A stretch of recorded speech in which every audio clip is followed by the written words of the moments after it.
Hey guys, so I was just talking to Rich Moyer. What a freaking phenomenal guy, man. Drops so many wisdom and so much wisdom and nuggets and all this stuff when it comes to entrepreneurship and business. He's a very successful businessman. And what I love is that he wasn't arrogant about it. He wasn't facetious about it. He didn't come at you in any way. He was just real and authentic and gave great advice. You're going to love this freaking episode. If you're an entrepreneur or you're a solopreneur, you need to listen up because when people are dropping wisdom, you need to pick that up. All right, let's do it.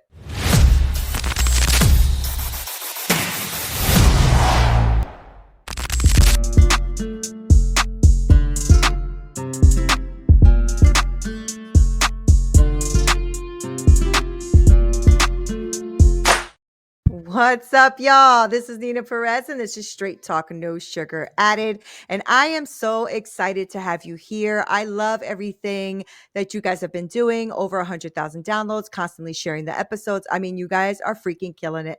Thank you so much for doing that. I know that you are always here because you know I go around this amazing planet finding amazing humans, right? To come on here to grow, challenge, and transform your thinking. And today is no exception. You guys are going to be in for a treat. I got Rich Moyer here. He's a man whose life is a testament to resilience and an entrepreneurial spirit.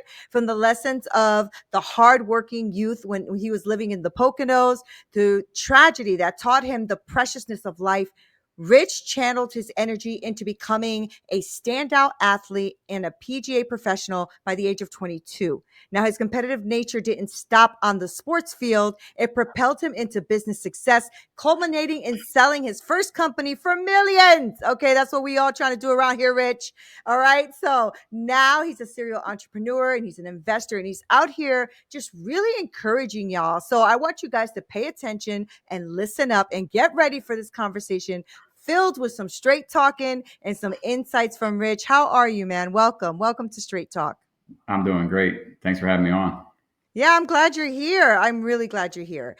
And I have really great people that listen to the show, Rich. And I wanted them to get to know you and all about what you're doing out in the world. So let's start with who are you? I know I gave a little bio, but I know that ain't you. Who are you really, Rich? Who are you? Yeah, I'm just a normal person, just like everybody else that's listening to this podcast. But no, I started from very humble roots. My parents were young, 18 when they had my brother, 21 when they had me.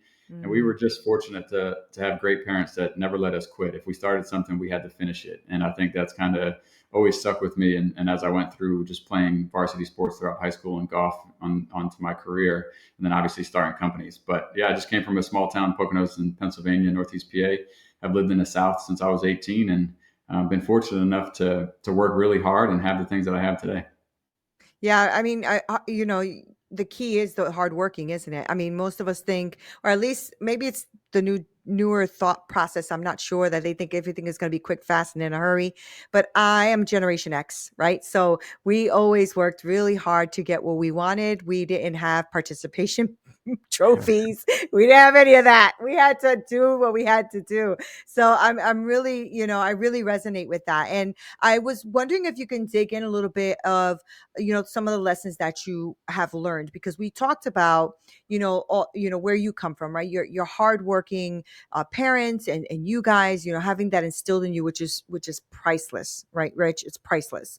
So you also I was reading when I was reading your bio, I was talking about the fact that you had gone through something that was a bit tragic for you in your life. I'd love to have you share that with us if you don't mind. I'd love to know more about that. Yeah, I think overall, what I went through with, my baby brother was 5 years different than me. So I was 7.5 when he passed away, but he was diagnosed with brain Oh cancer at a very wow. young age and fought it, with a smile on his face. So I think the perspective on life, he taught me more in 2.5 years than anybody has taught me in 36.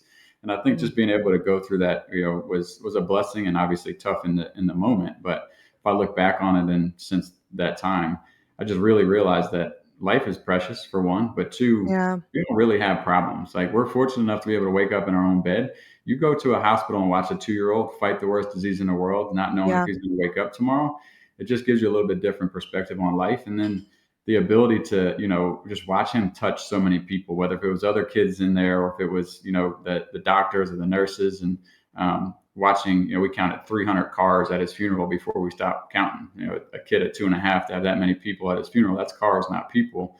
It just means that he touched so many people. So now Mhm. my perspective on life is completely different, and it allows me to actually, have that same mentality of how many people can I lift up and make better, or help reach their goals throughout my time on Earth, and that outweighs any dollar amount that I'll ever make. So you were what, like 5 or so when he passed I away? was I was 7.5. 7.5, okay. Yeah, that's really, really tough. My brother had leukemia when he was 2 years old as well. He didn't pass away, but we had 12 or 13 blood transfusions and all other kinds of stuff, and I cried a lot. I just cried a lot watching my little brother go through that, so I totally get that, and I'm sorry for that loss. I'm sure that was really hard for your family. I know it was hard for your parents. That's a tough thing to go through. I'm just also trying to think of you, right, as this young man, like you're little, right? You're still little yourself. You still need attention and love and care for and all that stuff too, right? So that probably also made you a little bit more independent too, because I'm sure as your parents were, struggling through this, a lot of things you had to kind of like take on yourself a little bit. Did that happen for you? Did you feel that? 100%. I think, it's created some type of internal toughness to really just have self-reliance. Your parents are Mhm. going through the worst thing that any parent could go through, which is losing their child before they leave this earth. And Mhm. as my brother and I, we had each other. The family came a lot closer, and we had a lot of supportive people like our grandmothers. But I think at the end of the day, we realized that we were in a situation that we had no control over, but we had to Right, make the right, right. best of it and stay Mhm. positive and be optimistic, and let God do his plan. So yeah, it definitely helped me just be a little bit more hard shelled, I would say, and in some aspects, very, very good for business, right? You don't Mhm. let Mhm. anybody kind of get to you, whether they're saying compliments or saying bad things. On the other Mhm. side, in relationships and just in life, you kind of want to have a little soft side, but it's definitely toughened me up to realize that the things that go on in our world they're not really that bad, and I kind of Mhm. just say it is what it is, and let's move on. Let's find the better side of it. Yeah. Yeah, yeah, that's a perspective, isn't it? I think, when you're that young, you can do one of two things, right? So you could spiral down and you could have completely gone a different way. Did you go that different way? Like, did you ever become self-destructive in your youth or and come back from that? Or were you always this guy that was driven?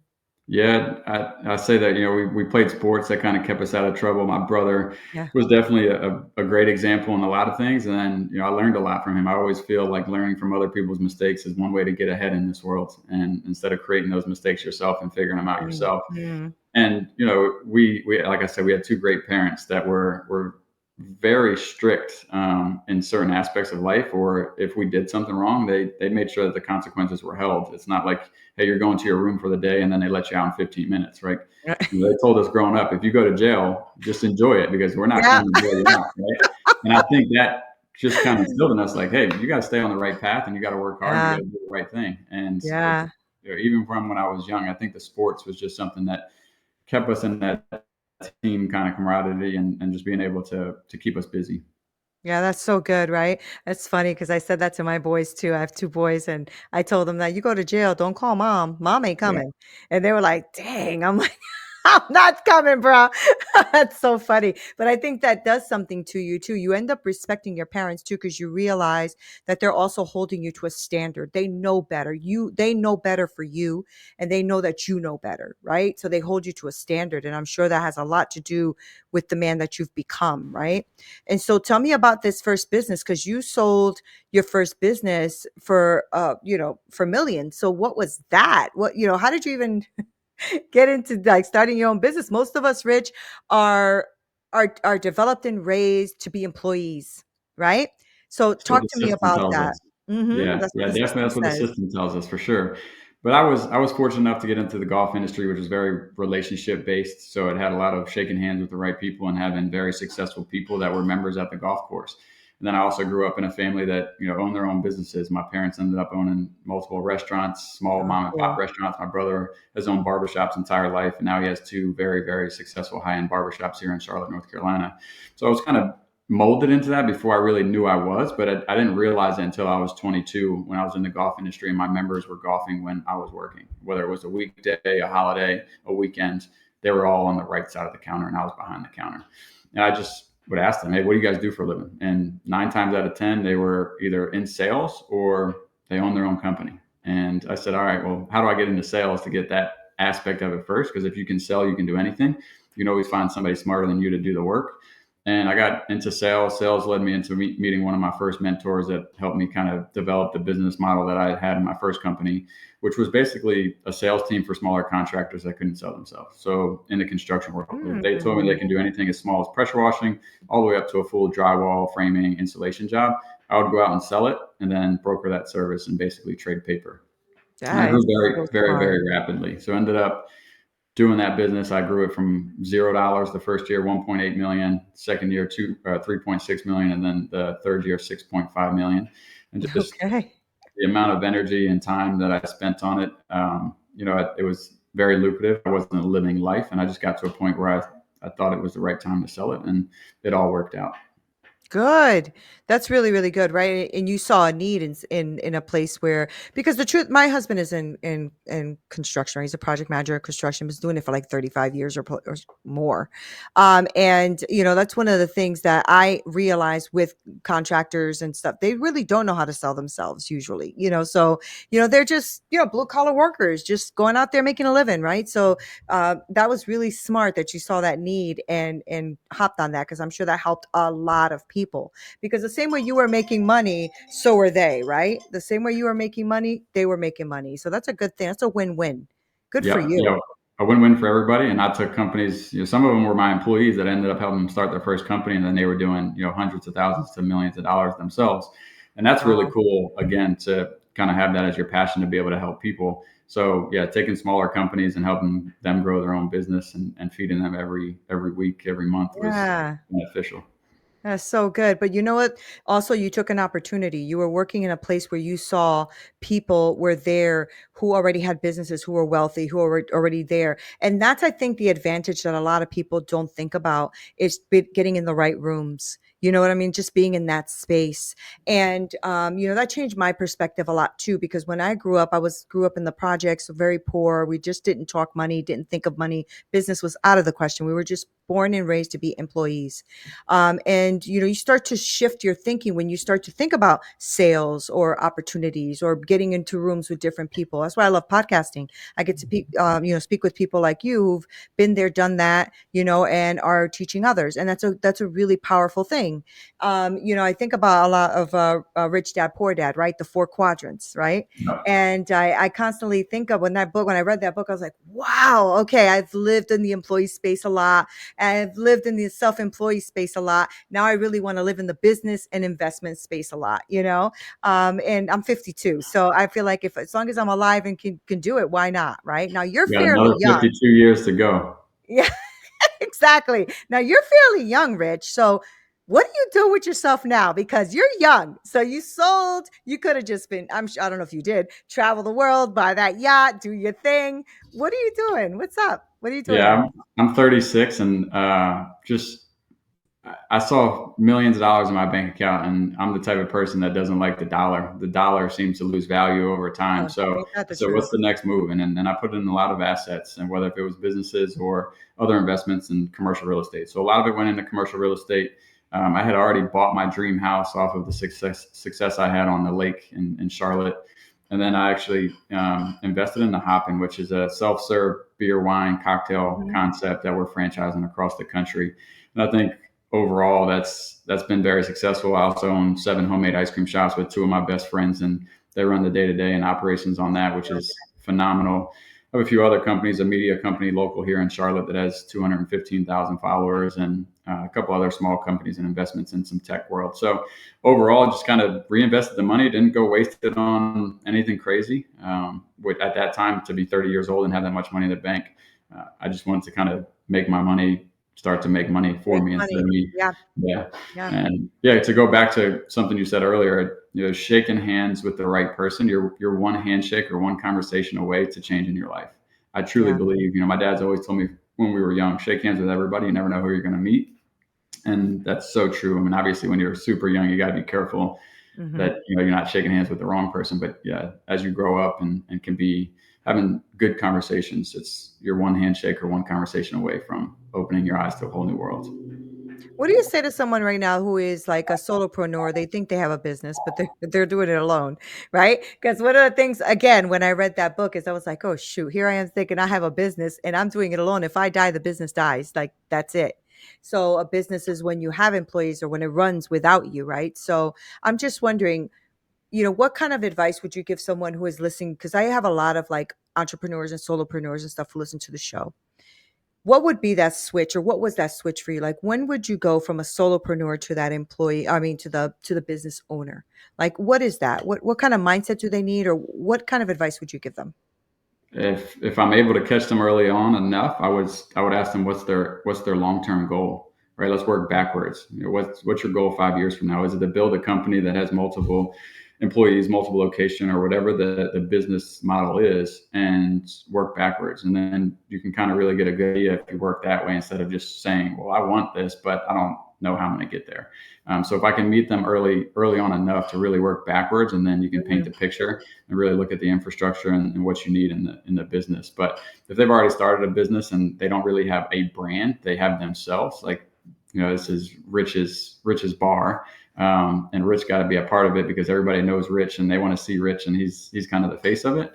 Then you've got to kind of work backwards a little bit and try and find ways to get yourself out of the business and start to create a brand so people then recognize the brand instead of you. And that's kind of how Mhm. my first business was. I was very reliant on, hey, if you need something, call Rich. It wasn't, hey, if you need something, call One Lions. And it got to a point later on, I was like, okay, I need to start to separate myself and the business. And it's a Ah. little bit harder as you are in that, you already have 100 contacts calling you every day and saying, Mhm. I know this is your company. So early on, if you can just work into the bigger picture and see those goals and then work backwards, it's a lot easier to walk through and kind of mentor somebody that way. But if they're already deep into it, you start to have to think, okay, how do I brand myself and move myself out of it? And there's some businesses where it's a little bit more difficult, like, a personal trainer. Then you have to create a business concept that is Right. repeatable and find ways to find trainers that, hey, you can teach them to do what you do. And a lot of that falls on personality and culture. Yeah. I think, you made a couple of really interesting points there. One of them, I've heard from people say, oh, you should be the brand. You should be the brand. You should be the brand. Your name should be the brand. Right. And I was always like, well, Straight Talk No Sugar is the business name. Yeah, but it should be Neena Perez. I'm like, I've always struggled with that because I'm like, okay, so then if it's Neena Perez, I have to build something that people are going to want Neena Perez, whether Neena Perez is there or not. Right. That's at least the way I used to think about it. So that's interesting that you said that, right? So you wanted to build a business where the people would go to the business and not necessarily have to have Rich all the time, right? I love that you said that because you're successful and that's something that people need to hear. I think one of the things, and maybe you can talk on this, is people fall in love too much with their product or their thing. But you mentioned, which I'm taking notes, okay? You've mentioned that you have all of these, and the things you mentioned were all like different. Like everything you mentioned was like different things. So talk to us a little bit about that. Like, what's the thought process behind that? Because that just makes sense to me, right? That you don't have to be in love with everything that you're owning or everything that you're a business a part of, right? So how do you make your decisions? Yeah, and yes, you don't have to be in love with everything. I think what you have to be in love with is the passion, what gets you out of bed. And for me, it's helping people, and it's easy to get out of bed and build a business. So there's twofold. It's the challenge of starting a company and growing it and seeing that vision that it's done in my head, but now I have to actually go out and do the work. And Mhm. then how many people can I help along the way, whether if it's buy their first car, buy their first home, help them get into a bigger home because they had a child, whatever those goals are financially. Maybe they want to own a hopping one day. So I think there's twofold. That's my passion, and I can do that with multiple avenues. But to go backwards early on, you have to invest your time and energy on one thing. And it is not multiple companies, multiple streams. There's no very successful person that has started and said, I'm going to have 5 different businesses when I start off, and they're all going to be successful. Mhm. They Mhm. all started with one company, invested all their time, energy, money, blood, sweat, and tears into that company, got it to a point to where they can either exit it or it was, working for itself and they can step out of the business and then they can invest in other assets or other businesses. So overall, the way I choose businesses is one is the idea different? Is it something that we're bringing something different to the market? Every market now is competitive because of the online presence of everything. So being able to look at, say, Hopin, self-serve was never an opportunity in Charlotte. We were the first ones to bring it to Charlotte. But with that, I was like, somebody's going to try and copy us. So how do we continue to stay different? And a lot of that is we're always thinking of the next big thing or the next what is viral, how can we drive traffic in social media wise, and then also our decor. We didn't want to be the same dark bar as everywhere else, so we switched up the decor of a bar and made it a lot more clean, friendly, open air, and kind of whites, grays, and definitely a lot of moss and greenery. So we were kind of on the front end of that trend. And as we evolve, we always look at ways to be different. And that's how I kind of pick my businesses. And then if there's people involved, obviously you're investing people, and the idea's Right, got to be right. good. You're going to invest in the person on a young company more than you're going to invest in the company itself. Now, as an investor, are you somebody who is like hands-on with businesses, or are you somebody who just invests, let's say, in the idea or the money or the people, and then just kind of let it run? How are you as an investor? Yeah, I've been both. Yeah, with my Okay. ice cream shops, I was the money guy. My two partners were the operations guys, and I brought all the money up, and they ran it. But in the beginning stages of it, I invested a lot of my time to learn how to make ice cream, scoop ice cream, order ice cream, like everything that we had to do. I learned the ins and outs of it just so I had a really good understanding of the business. And now, Okay. as we've grown over the last 8, 9 years, I've definitely stepped away and just been focused on more bigger picture items that if we're going to a new location. And then I have a tech company that I'm invested in. A buddy of mine started. He's one of the three founders, and I just invested the money, and I'll hopefully in 4 to 5 years collect a nice paycheck for that Yeah. investment. So it's a little bit of both. And I will, if I know somebody that's in that industry and I can refer them to them and hopefully add value, I definitely do that. But I'm not as involved into an investment like that. You're also thinking long term, right? Which is a lot of what, when I speak to a lot of people who are very successful like yourself, that's one of the things I also take notes on is they're not so anxious for it to be today. Like they're always thinking about how does this look 3 years from now, 4 years from now, 5 years from now. And most of the people that I speak to that aren't successful or are struggling is because they're thinking about like right now, like what would I, what can I get back from you right now? And sometimes things take time. I think good things take time, right? And also you have to see the person's qualities or what they're willing to do or not do for whatever it is they're growing. So if you can leave somebody right now with something inspirational for them to like really kind of look at where they're going or what they want to do in life, right? Because Yeah. I, like I said, a lot of entrepreneurs listen to the show. I know because they reach out to me a lot and tell me how they love some of the comments and stuff. So what would you say to them? Like honestly, like if you were to mentor someone and you were to take them on, or you were to at least mentor them right now through the airways, what do you say to people to kind of get them moving in the right direction? It's a perspective thing for me, and I think everybody gets stuck on kind of that fast money or that overnight success. And anybody that is successful, I compare them to an iceberg. You don't see the 90% of that iceberg underwater that they went through, whether if that Right. was losing money, not being able to pay bills on Friday, not being able to pay staff, whatever that may be. But you see that 10% success that's online or on social media. So I like to compare it to that, but I also like to flip their perception of it and say, look back 3 years. Tell me something that happened 3 years ago. And they're like, man, it felt like it was yesterday, but it was 5 years ago. So, all right, now let's look towards the future. It's very hard for people to look in the future and say 5 years from now, that's forever. But no, just go take the action. 3 years from now, you're going to look back and say, instead of reading books and watching YouTube or listening to this podcast, you're going to say, I learned so much in those 3 years, and now my business is very successful. And I didn't really do anything. I just took the action to go do it. Now 3 years flew by. But if we Right. look at it in the future, it's like 3 years is forever from now. So I think it's just more of a perspective and really kind of getting that into their mindset. Like, yeah, if I look back on things 10 years ago, 5 years ago, 3 years ago, it feels like it was yesterday. I look at my Mhm. 10-month-old son and I feel like we just had him. And we're already Nice. planning his first birthday. So it's a lot of perspective and just wanting that quick dollar or that overnight success. And then it really just comes down to commitment and consistency. Shit's going to happen. Yeah. And you got to really fight through that and understand that failure is a good thing. You never really learn anything in success. You learn everything when you're making mistakes and you're failing, and that gives you your trampoline to success. I freaking love that. So true. My God. Have I learned so many horrible things that are good things in horrible situations. But you know what? You're right. I mean, I think it really is perspective, isn't it? It just really comes down to how you view life, like what your map is when you're walking through this life. What is that, you know? And now we can always, we, all of us, right, Rich? All of us can sit and be victims. Every one of us, you know, can sit there and be victims. And there's also these things that come up, you know, with people who are entrepreneurs, and they just don't know, they don't know that it's a normal thing, like imposter syndrome, or are you good enough, or can you actually do this?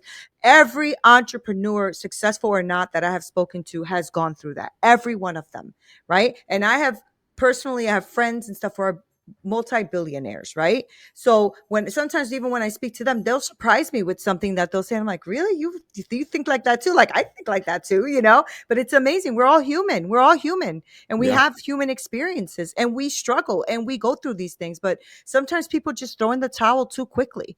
You know, Yeah. they've Another tried thing it for, yeah, go ahead. I was going to say another thing I would add to that is for me, I can picture 5 years from now this company's sold. It's already in my mind. It's done. I just have to now take the action and go do the steps and hire the right people and do Right. the right things to get there. Now that journey to get there, right? My goal is that's the goal. It's written down. It's on paper and multiple other things. My journey to get there might be completely different than what I picture it as, but at the end goal, it's still going to happen. And now I just got to go Right. do it. So good. All right, Rich. You left too many like nuggets around here for people to pick up. Too many gold nuggets. So I want people to follow you. Are you active like on content, or do you do a lot of stuff online? Like tell us a little bit about how people can find you and check everything out that you're doing. Yeah, love to always offer anybody that listens to the entire podcast and gets to this point to reach out to me with any questions or mentorship. Definitely reach out on Instagram, Rich_Moyer, or LinkedIn. And LinkedIn is a little less likely for me to respond just because I get so many people to message me on there. And Yeah. that is Rich Moyer on LinkedIn. And anything business wise, you can find that on LinkedIn as well. And happy to chat with anybody, whether if it's has interest in franchising one of my locations or one of my businesses, or just looking into some advice in a situation they're in right now. Yeah. So you mentioned the one with the drinks. What was it called? Hoppin'? Or what was it Hopping, called? yep, Hoppin'. Yeah, I gotta check that hopping. out. What's the other one? Because you said that it just said Uh, ice cream, but you didn't mention what it was. yeah, Two Scoops Creamery. We have 7 locations between North Carolina and South Carolina, and we're expanding as well. Oh, cool. Come on down to Texas. Come on down to Texas. We'll be in Texas with Hopping this summer. We'll be in Fort Worth Oh, and Dallas, and cool. then we'll be in Austin, Texas in the coming year or so. And San Antonio, we just Awesome. had a group in from San Antonio that is probably going to move forward, but we haven't got the final word yet. Where I'm in Austin, so I'm gonna definitely go. So get your behinds down here. I love that. Thank you so much for hanging out with me, Rich. It was really a pleasure to speak with you. I love speaking with authentic people. I love speaking with people who are really successful and just come out to really just help other people. That just is so powerful to me. And you know, you're not talking down to anyone. You're not being facetious. Like you really are a good guy. And I really love that you hung out with me today. Thank you so much for spending time. I appreciate it. I really do. I enjoy it, and I appreciate you having me.